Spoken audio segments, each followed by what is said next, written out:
Okay. Let's see here. Yeah. So last week we talked about uh, the Buddha explained the five aggregates, right? Uh, empty, right? So he talked about the first one, the form aggregate. Second one is the feeling aggregate, and this is first one, the perception, right? The perception we talk about the soft bloom, and last time what we talk about, what kind of food that whenever we think about that, somehow we have we read our saliva. I forgot the name of that guy, especially long food. What do you call that one? Oh, tamarind. Heaven. Mm-hmm. People, so in the market, supermarket, they don't have this one, right? It's pretty rare in the United States, right? International markets will have it. Oh, really? Yeah, like there's one by our house that carries it, but it's not common at normal grocery stores. Mm. Also the lemon, right? Mm. Lemon. Okay. Yeah. So let's move on number four then. For aggregates, this is the formation of perception. Or aggregates, some kind, yeah, right. Another, the forest, some kind is like the water, which flow in the torrents endlessly and in good orders over a flow. Another, these flows do not come from the void, nor it is due to the water. It needs the water itself, or there is exist apart from the voice and water. It is radiated by the voice, boundless space would become an endless flow of water. The whole world would be submerged.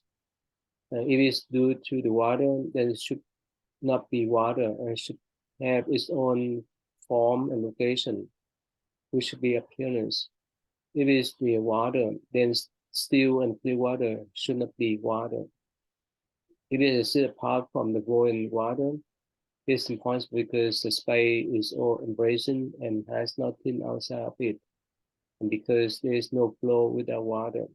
Therefore, you should know that the four areas, some chiral is posed and neither coastal, nor conditional, nor a cell system. So here, you know why the Buddha give the analogy of water to compare with this four areas.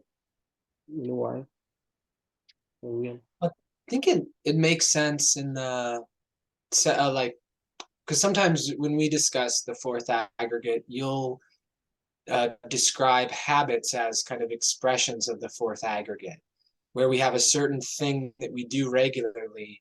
And so, without consciously intending to think about it, the thoughts will automatically come into our mind. And they're habitual, like the thought of someone who's addicted to cigarettes smoking a cigarette. And the path is worn in the mind by those habits. And that's a lot like how water flows. You know, water wears a path. So if more water like rains down, it's going to go through that same sort of path. Um, so that's what I was thinking. But maybe there's other aspects of it. Yeah, that's just the formation of mental habit, right? Like you say, that's right. Like the waterfall, right? Waterfall. So, um, just 1 hour ago, I had the um, discussion with my student. We talk about anger. Let's say if someone say nasty about us, so we react angrily, right? And she mentioned that is the human nature. But I say no, that's not human nature. When we talk about nature, that means it lasts forever. It cannot be changed. So I told her that this is our human habits because we look around. Most of the time, people react in that way, right? It's pure rare for people to react in different ways. If someone give us hard time, if someone say nasty thing about us, it's not easy for us to stand still. No, we need to react. Most of the time we react in a negative way. So that's not the nature, human nature, but it's the habit.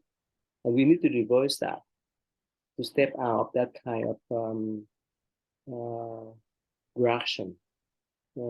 So again, uh, like in the morning, we have the habitual pattern of drinking coffee, drinking tea. Uh, the first in the morning, we log in the email to see anyone that send us anything news, or turn on television, or go to YouTube to view any news out there. So we get used to that so many days, so many months, even so many years. But we can change. We can change them. This just because it's a habit, and that's just the what we call the normal habit. Not talking about the addiction, right? Addiction with gambling, addiction with drinking alcohol, addiction with the smoking and so forth. So those smoking, those drinking, addiction and so forth, we can change. And so here we would like to give the analogy of water. Water does not neither an acid nor uh, it's just there. It's neither culture or condition, nor a system. So this is not actually the pure mind to be independently from this type of object patterns. Yeah. You follow Ivan? You follow us? I do follow time. But what do you think, William? It's not easy to change a habit, right? Especially if we talk about addiction, right? Yes, yeah, from just viewing people who are addicted to the really heavier things. Like, I mean, I think it's a lot easier to change a habit with, say, coffee, or probably easier with marijuana, but like opiates. I mean, even with coffee and marijuana, people tend to not change. But it seems to be easier than something like opiates or opioids. Those addictions are like, man, it's so rare that people actually get out of them. The success rate of quitting cold turkey is like 4% at a year. Really? 4% of people who try to quit stay off of opiates for at least a year. Hmm. So yeah, I mean, I think we have to have a compelling reason to change them. Mm-hmm. If we don't, then we have no chance, because it's like there's maybe part of the mind, part of our thinking mind, that wants to be free of it. But then there's another part that very much does not, another part that wants to continue to do it and is not connected with the consequence. It doesn't appreciate the consequence. So there's usually, like, people will have some sort of stressful event that will kind of cause that part that really still wants to do it to kind of break through and achieve the behavior. So, I mean, it's clear to me mindfulness is like really the only way, is to notice when that's happening, and to be able to still say, to distinguish the process, distinguish like as it unfolds, but then still choose. Because the point of choice, like, that doesn't seem to be easy or hard. That seems to be like just a choice, but it's like we have to keep making the choice. And I think that's the hard part, is when we think about it into the future, or we look back on the past and look at the struggle of it. It seems to be why it's difficult. And because with habits, they just keep coming back up. We can get away from them for a while, and then, 2-3 months later, they may like represent in what appears like kind of a new way. So yeah, I think it is hard in general. Yeah, sorry. Can you give me a second, please?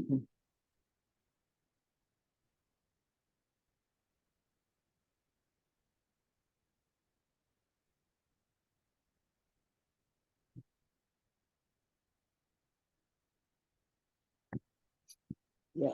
Okay. Uh, um, but when they get hooked with drinking coffee in the morning, or even when we hook up with checking the email in the morning and so forth, it's not easy to change too, right? Right. Yeah. Yes, As I think about that. Yeah. unless uh, we change the environment, unless there's something that can replace, right? Them, right? Not talking about Yeah. alcohol, right? Smoking, right? It's not easy. It's not easy. Yeah.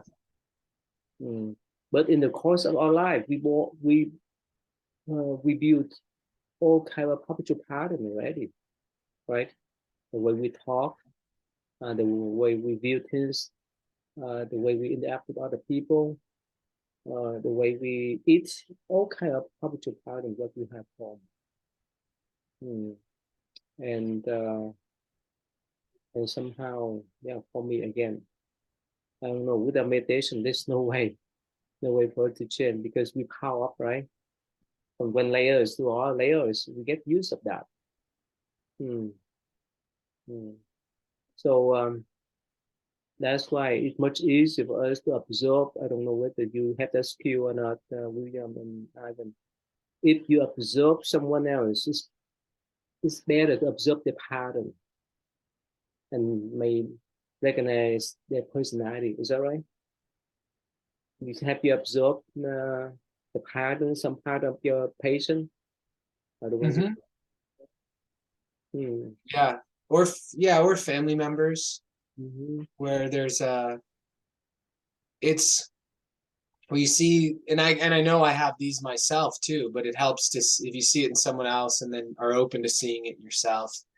But yeah, like there's some things that people like run up against over and over, Mm-hmm. or like a way of being that even though it's 20 years later, 30 years later, that it can still be playing out. Like it's so in their blind spot, they can't see it a lot of the time. Mm-hmm. Yeah, and that's like the last thing they want to see too. Mm-hmm. And like you say, right? Even things happen 5 years, 10 years, 20 years ago, people still bring up. They think they still back then. They still the same person as 10 years, 20 years ago, and they still bring all the junk back uh, uh, in a negative way. Most of the time, right? Most of the time we talk about the past, right? We will not talk about the positive one, but most of the time we talk about negative one, right? Especially the mistake of the other people. That's why it's not easy to move on. And yeah, and the one that were in prison, right? When they get out of prison, it's not easy for them to, to renew themselves. And people surrounding them too, right? So in the application, if they check the mark that they were in prison, it's pretty scary for people to hide them, right? It's not easy. Yeah. Not easy. So in their part, it's easy for them to commit those crime again because that's what they did. And for the other people, they still view, oh, you are the bad guy. I need to stay away from you.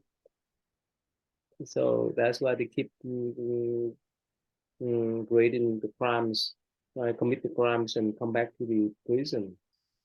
Not easy. It's not easy to break through. Not easy to change the habit. Then, yeah. Okay. Yeah, please, William, the next one. The fifth aggregate, Vinana.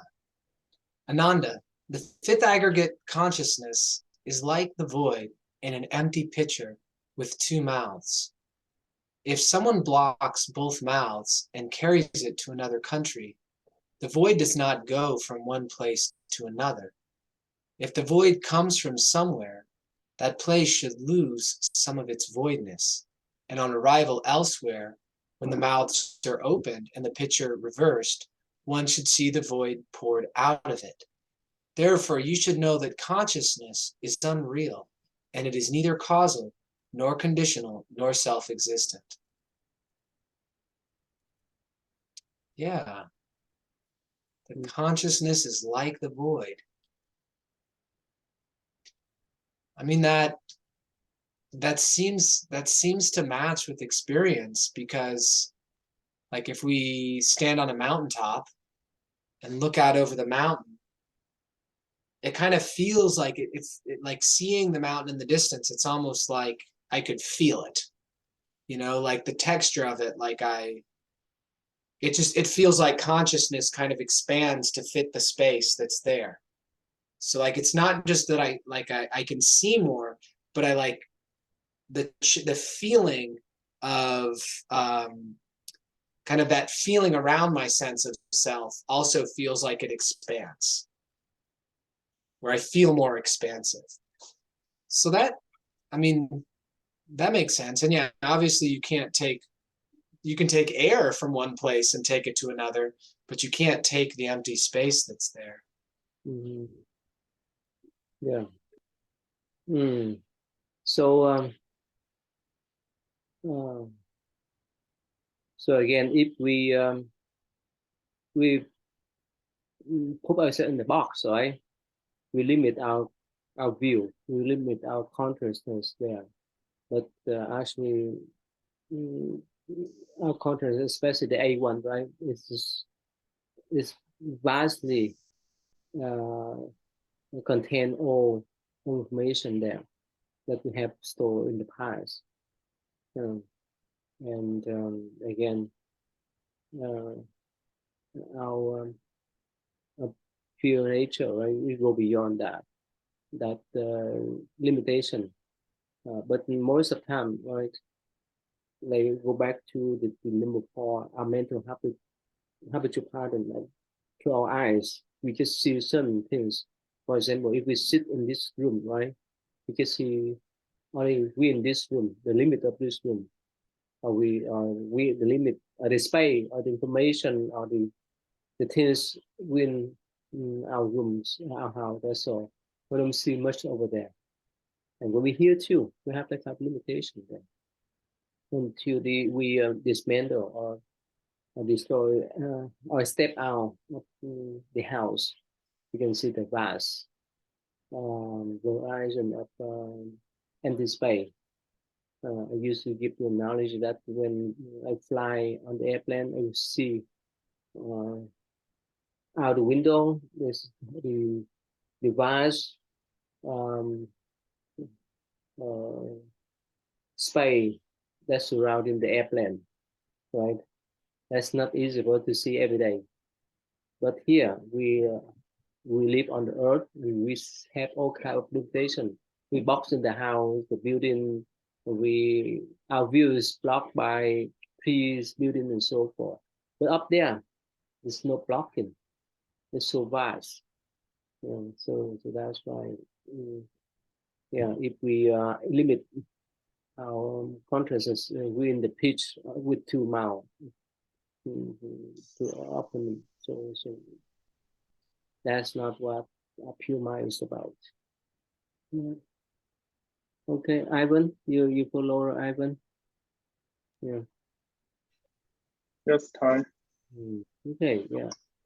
All right, go ahead, please, Ivan. Can you witness, please?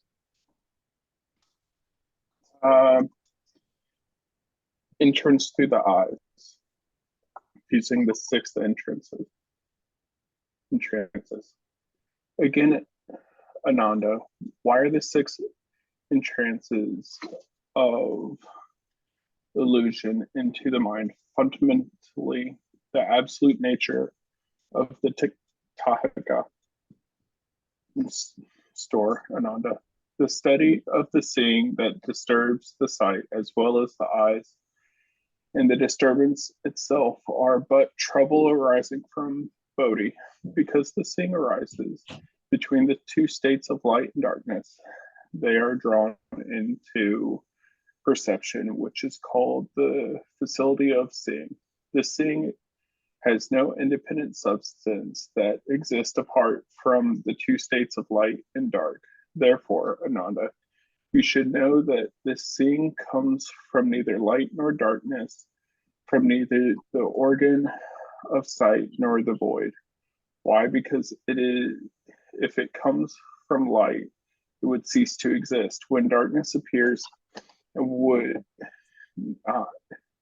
and would not perceive the latter. If it comes from darkness, it would be no more when there is light, and would not perceive the latter. If it comes from the organ of sight, there would be no objective light and darkness. Then such essence of perception would have no nature of its own. If it comes from the void, when it perceives these two states, it would also see the organ of sight. Moreover, the void would thus perceive everything of itself and have nothing to do with the entrance through your eyes. Therefore, you should know that the entrance through the eyes is false and is neither causal nor conditional nor self-existent. You got that? That's the whole paragraph.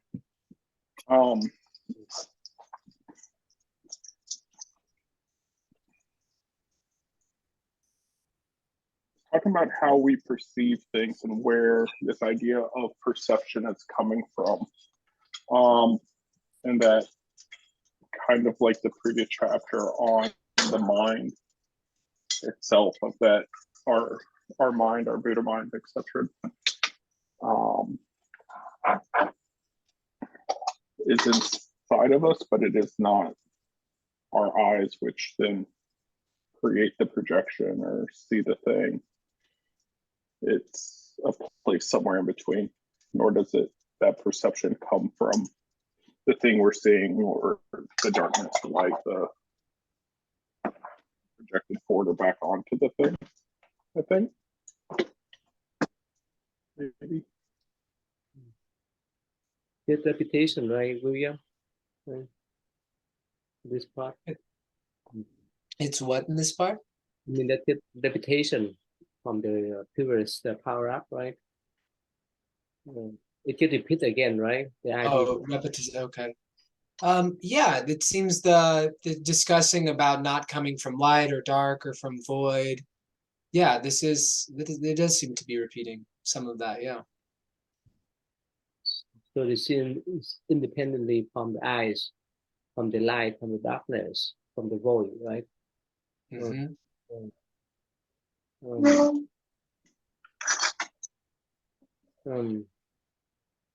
But what do you think? If we talk with common people about this sin, it's a big confusion for them. What do you think?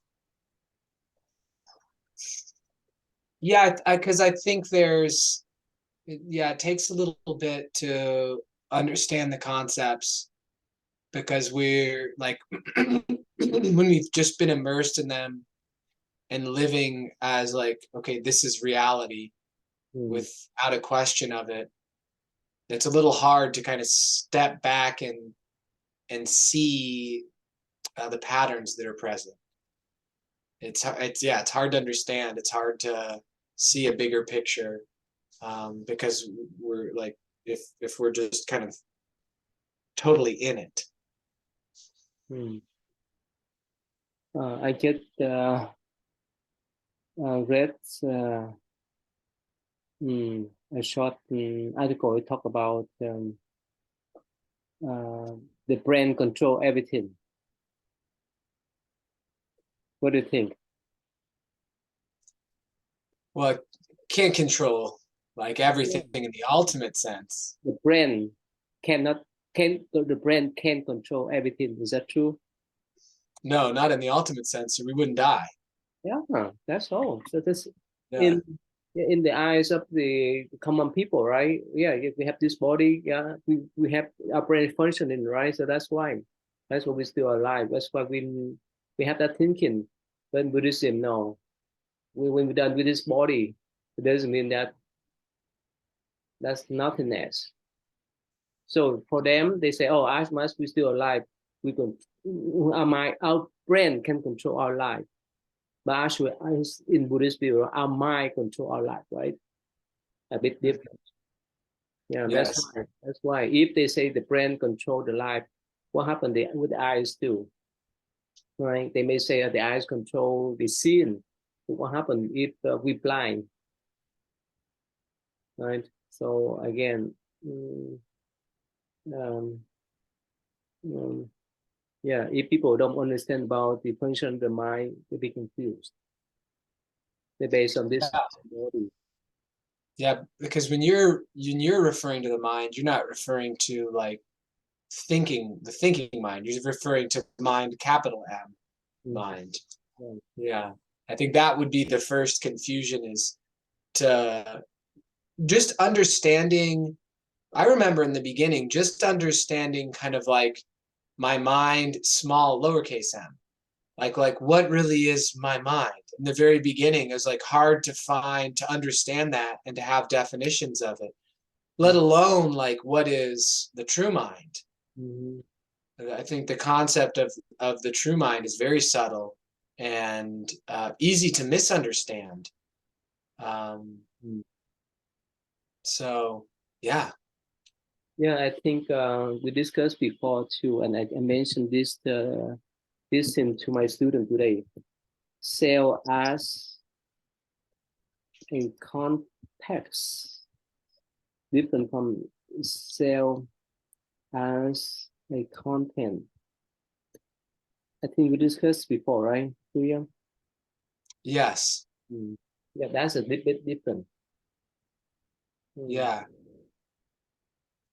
So when we see things that we are an observer, right? As we have that awareness, we're more free. Then we indulge into that when we uh, assimilate that kind of feeling, that kind of thinking that belong to us. We get stuck with that feeling, with that thinking. And even we get stuck with this body if we think this is the eyes, it's our eyes, our real eyes. What happened if we getting older and our will be blurry, we could not see much. This is the same way. Like Ivan, we talked about the self context and self content before, right, Ivan? Yes, hi, and Yeah. understanding perception. Yeah. Okay, so let's move on. The same thing with the ears. Ananda even mentioned the close his ear with two fingers. Disturbance will arise in this sense organs, and he will hear the sound in his head. This closing of the ears, as well as the ears, and the disturbance as well as trouble that come from body. Since this feeling arises between the two states of stillness and emotion, they are drawn into alliance, perception, which is called hearing. This hearing has no substance independent of stillness and emotion.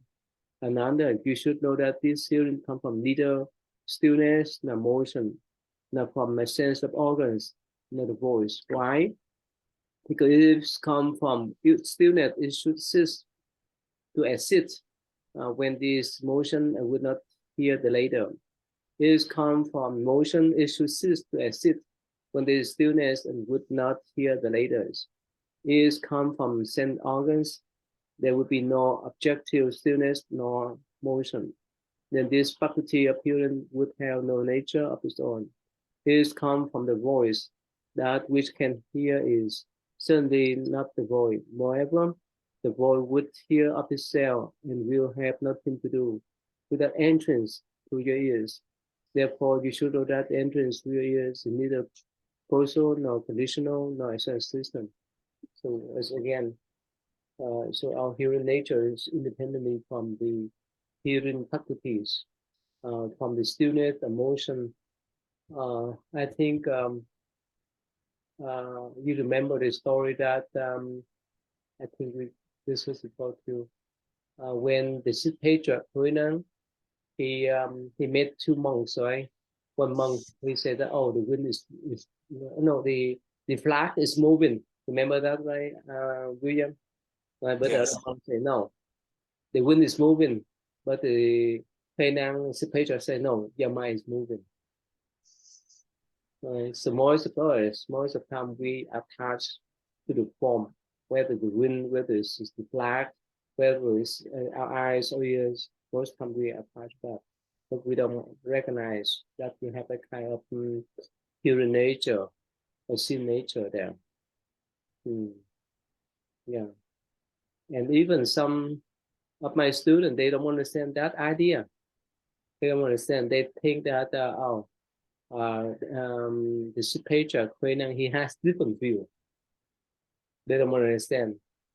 They don't understand that the mind is moving. They just understand, okay, this patriarch or Huinan, he has different view from these 2 months. But they couldn't understand why Huinan say this, the mind is moving. Mm. Yeah. Most of my students, unless I explain to them, otherwise they don't understand. They don't get it. So when did you first hold this story, William? You got it right way or 2 times, you think? Oh man, I don't know, because I've read the Dual Platform Sutra. That was the first one I read after I visited the city of 10,000 Buddhas. It was one that was recommended to me by a guy who was thinking about becoming a monk that we met there. And I don't remember if I did. I mean,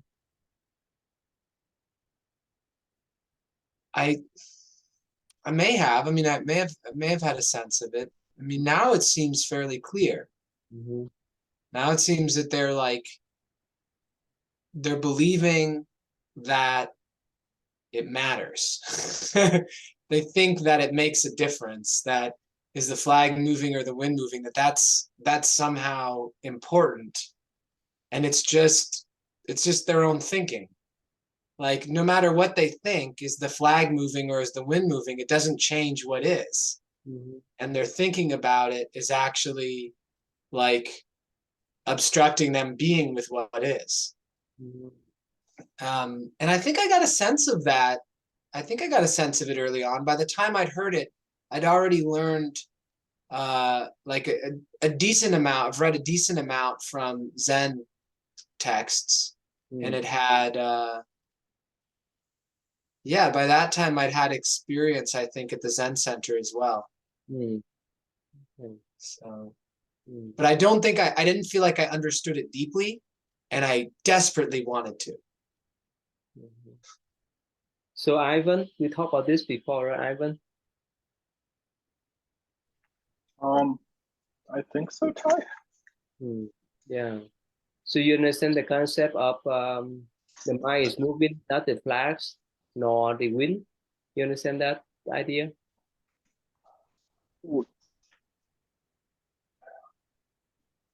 Kind of. This is something that even on my own reading of this, I stumbled over and had to think about for a bit.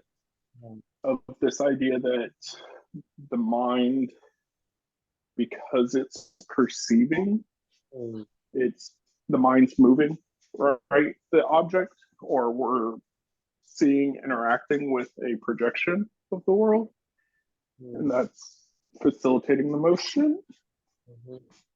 So you give another example.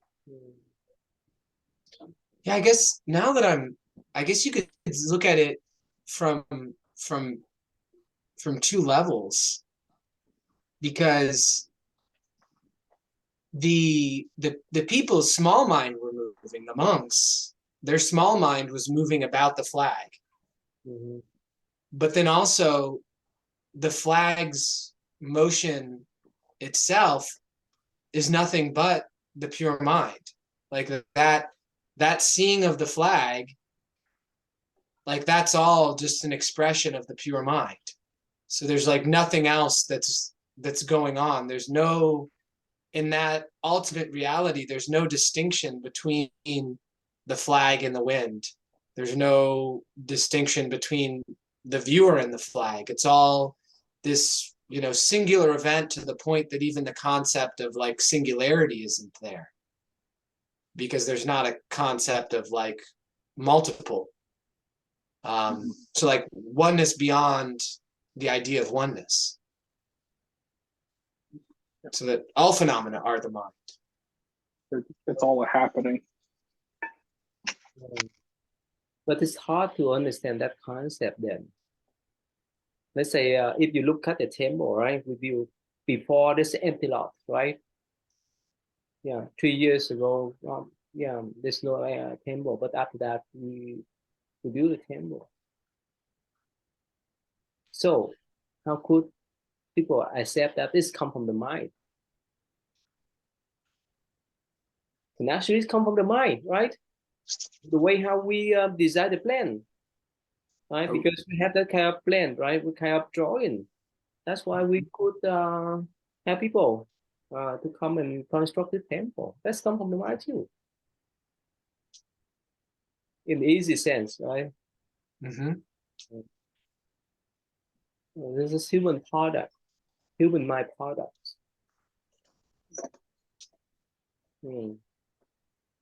And later on, the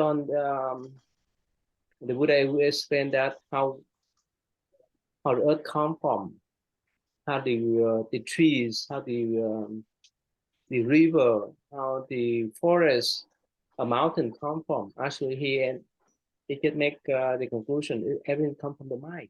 That's right here. It says it here. This come from the pure nature, the mind. Everything come from the mind. In the micro level, right? It's understandable, but in the macro level, it's not easy. Not easy. How could the river, the ocean, the mountain, the forest come from the mind? What do you think, William? The contemplation of it feels like, you know, like looking up at the stars or standing over a vista. It's just this state of sort of awe. And the thought that comes to mind initially is that, so I can't come up with any limitations, any sort of guidelines for this true mind. Like it's beyond my thinking mind, way beyond it. But I find myself thinking like, then kind of anything would be possible. But it's interesting that this is what's happening. Like that there are trees, and that there is gravity, and that there are all of these like molecules, in the sense of like if we're using our thinking about it, because it seems that it could manifest in all sorts of different ways. So yeah, the question that, you know, why does the pure mind manifest in this way? Like, why do we have this sense of individuality? And that, I mean, that just is like an open question. I don't feel any conclusion to that, but it sort of draws into like a still contemplation, is what it feels like. Yeah. Yeah. Okay. That's why it's without practicing meditation, it's still hard for people to understand the function of the mind, right? Because they just follow with the flow, like we talk about the four aggregate, right? It's like the water, it just flow. We cannot control it, but actually we can. Yeah. All right, please, William. Entrance through the nose. Ananda, if a man suddenly holds his breath, his nostrils will feel cold. Because of this feeling, he can distinguish clearance, ventilation, from obstruction, suffocation, and emptiness from fullness, and can smell fragrant and offensive odors. This restraint of breath, as well as the nose and its feeling, are trouble that comes from bodhi. Since feeling arises between the two false conditions of clearance and obstruction, sensations are drawn into Alaya's perception, which is called smell. This smell has no substance independent of clearance and obstruction. You should know that it comes neither from these two states, nor from the nose, nor the void. Why? Because if it comes from the clearance, it will cease to exist when there is obstruction. But why does it feel the latter? If it comes from obstruction, it will cease to be clear. But why does it come into contact with fragrance and stench? If it comes from a sense organ, there would be no objective clearance and obstruction.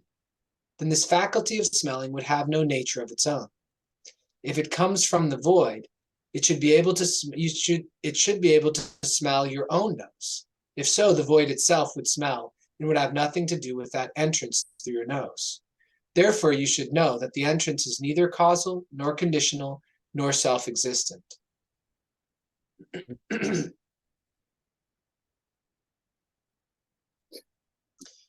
Yeah, so if he holds his breath, his nostrils will feel cold. It's not an experience that I can say I immediately relate to. Like I've had that sense, you know, the mouth watering with the lemon. Oh yeah, I relate to that right away.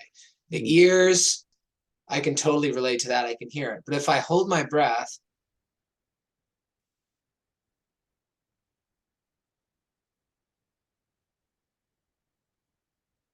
okay, yeah, I guess after a little bit, yeah, I can feel cold because I'm not breathing out. And the warm air is not like warming my nose. So because of this feeling, he can distinguish clearance from obstruction. So that's like if your nose is stuffy, like if you're breathing or not. So basically like the sensation inside of the nasal passage, you can feel the flow of air. And that's a sense, again, an emptiness from fullness. Yeah. So it's the same idea as in the other ones. And it caught me this time reading it the third time about since feeling arises between the two false conditions of clearance and obstruction. So there's like kind of a spectrum that are being distinguished. And then along that spectrum, there's a distinction. Sensations are drawn into Alaya's perception. Alaya being the eighth consciousness, right? That I don't know, I heard that a little bit different this time than from the previous two times. There's stuff in this I feel like I would need to spend like just time with individual lines to like let them unfold. Because I feel like there's more to it that I'm not necessarily fully appreciating. I think it is the same. Remember, with the fragrance or the scent, right? If it come from the scent organ, there will be no objective, clear, obstruction. It's like with the eyes, with the ear. With the eyes, we see beautiful forms, ugly form. With the ears, we hear the pleasant, unpleasant sound.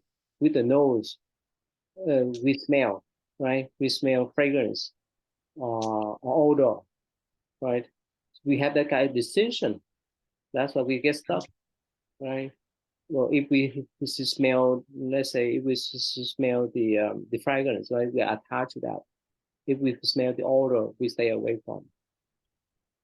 But one more times, they say that it's this kind of feeling is not actually the smell nature come from the body.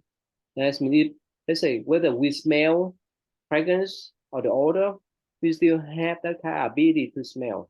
The smell in nature, whether it's fragrance or odor, infinite us. I stay away from noise. We still have that kind of ability of nature, because that nature, when we talk about nature, it means it stay with us regardless of the things, regardless of the odor, regardless of the fragrance, regardless of the smell, regardless of the obstruction of appearance. So it's parallel, the same, it works the same way. Okay. Yeah. Well, Ivan, you follow, right? and the tongue too. When we talk about tongue, when we put delicious food in our tongue, yeah, we like it. That we stop. And when some food that is not our favorite food, we don't like it. But the touch, the tasting nature is still there, right? Whether it's in our favor or not, but we recognize us through the tongue. The same way. With the body, same way too. The, Yeah, with the body too, like the I body guess for touch it. for me, um, like sensing. So best analogy I have is pepper spray, Oh, yeah. right? Like you can smell it, you can feel it in your eyes, you can taste it, but the smell is palpable on your tongue, if that makes sense. Like your tongue's doing things that we don't consciously associate with the tongue because it's so strong and pungent. The eyes burn on water, but the eyes burning on water is coming from the nose and the fire that's built in the nose. And like these transitions, or even on a meditation standard of like, there was an assignment I had a while back of setting outside of meditating and seeing if you could experience and cognizance of the ants moving across the ground in the world beneath us. But your eyes are closed and you're not visually conscious of it, but yet you can see it, you can hear it, you can feel it, you can taste it, you can smell it, but yet you're 6 feet above the ground. Yeah. Okay. Yeah. Let me read this one. The entrance to the tongue the same way. Ananda, if for instance a man clicks his lips again and again, he will have a trouble with his sense of taste. If he is ill and he will smell a bitter taste, and if he is healthy and a somewhat sweet one, that's the difference. Depend upon how healthy he is. First, bitterness and sweetness reveal this sense, which always tasteless, in the absence of soothing feeling, and which together with the tongue and the trouble caused by taste are but illusion which come from a body. This illusion is due to the false external, such as bitterness and sweetness, and we draw into a liar's perception which is called taste. This taste has no independent substance apart from flavor, such as the sweetness and bitterness and tastelessness. Ananda, you should know that this perception of taste come from neither from the flavors such as sweetness and bitterness, nor tastelessness, nor from the sense organs, nor the voice. Why? Because if it come from the sweetness and bitterness, it will vanish in the state of tastelessness. But why does it feel the later? It come from tastelessness, it will disappear when in touch with sweet. But why does it still feel sweet and bitter tastes? It come from our tongues. The later, originally the bitters, tasteless, nor the sweet, nor the bitter. Hence, we know that the organ of taste has no nature of its own. This comes from the voice, the later not in your mouth, to taste itself. Then what it has to do with that entrance through your tongues. Therefore, you should know that this entrance is unreal and is neither causal nor conditional nor self-assistant. Yeah.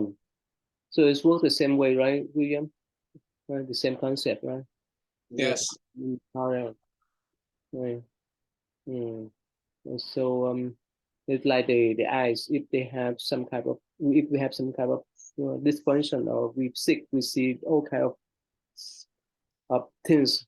If we have problem with our mouth, right, with our tongue, we have different taste when we healthy.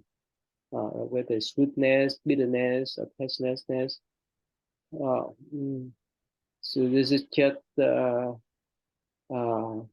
come and go, right? But our test nature is still there. Whether we have this body or not, we have this tongue or not. Because it register. That's why I say all of the sense organs register into alaya perception. Right? It's register. Okay, I like it. I like this taste. Or I like this food, my flavor. Oh, not a food. No, it's not my favor. So I don't want to. Because we register that, we get used of that. Let's say if you get used of eating hamburger, right? When you go to Europe or you go to Asia, you look for McDonald's or Burger King to buy because you get used of that. And actually, some people, without eating hot pepper, they cannot enjoy the meal, right? Because they think that taste belong to them, right? So that's what they like to have that kind of chili, hot pepper with every meal. That actually that's my dad. Yeah, he eat food with the chili, hot chili all the times. If he doesn't have one, so it's tasteless for him. But for us, no, it's not necessary to get stuck with that. This is normal. This is just one of the times when we get stuck with okay. All right. So I think we get the same idea. Yeah, please, William. Oh, so I want a William. Sorry, mess up. It's Evan's turn. Yeah, please. Entrance through the body. Ananda, for instance, when a man touches his warm hand with his cold one, if the coldness exceeds the warm hand will become cold. And if the warmth exceeds the coldness, the cold hand will become warm. This touch is revealed when the two hands meet and then separate. This contact causes the feeling of touch, which, together with his body and the illusion experienced, are but trouble which comes from bodhi. This trouble occurs where there are two false conditions of contact and separation, and is drawn into perception, which is called touch. This touch has no independent nature apart from contact and separation, and from pleasant and degradable conditions. Ananda, you should know that this perception of touch comes neither from contact nor separation, nor from pleasant nor disagreeable conditions, nor from a sense organ nor the void. Why? Because it comes from contact. It should vanish in the state of separation. But why does it feel the latter? It is the same with pleasant and disagreeable conditions. If it comes from a sense organ, it would be free from contact and separation and from pleasant, disagreeable conditions. Then your body that feels them would have no nature of its own. If it comes from the void, the latter will feel the touch by itself. Then what has it to do with your entrance through the body? Therefore, you should know that this entrance is false and this neither causal nor conditional nor self-existent. Yeah, to embody and in touch, to perceive touch is to inherently perceive yourself, air quotes, your manifestation of body as separate from whatever you're touching. And that experience of touch is then this idea of collision between the two separations of things. But if you understand the oneness, the previous agreement, right, that everything's a happening, the mind is moving because it is the flag, it is the wind, it is the motion, then you can't you're not actually touching, you are yourself touching yourself in that collision point, in that sense. And you know, even in the context of warm feeling cold or cold feeling warm, that transition of feeler energy between is a perception between, you're feeling the separation. Yeah. So this one's if people don't understand this concept of pure mind, right? Awakened nature, right? So they may think, oh, it's not necessary for us to have any kind of feeling, any kind of touch into it. What do you think, William?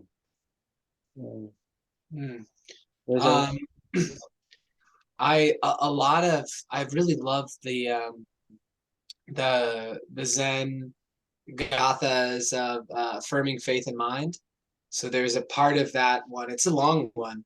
There's a part of it that says, do not reject the sense domain, for as it is whole and complete, the sense world is enlightenment. So to think that, you know, we should have no feeling, that is a obstructive thought just as much as any other thought. Like, we don't, ultimately, I think when we directly see the true nature, we no longer need to hold to certain thoughts about, you know, choosing this over that. But, you know, everything is just as it is, and there will be feelings which will come, and there's, you know, there's no role in like resistance to feelings or holding on to them either. Like we cover our ears, we don't want to hear anyone that says some nasty thing about us, right? Right. So that's impossible, right, to cover our ears, or stay away from them. It's impossible. Yes, we can stay away from those kind of criticism and slandering for a while, but sooner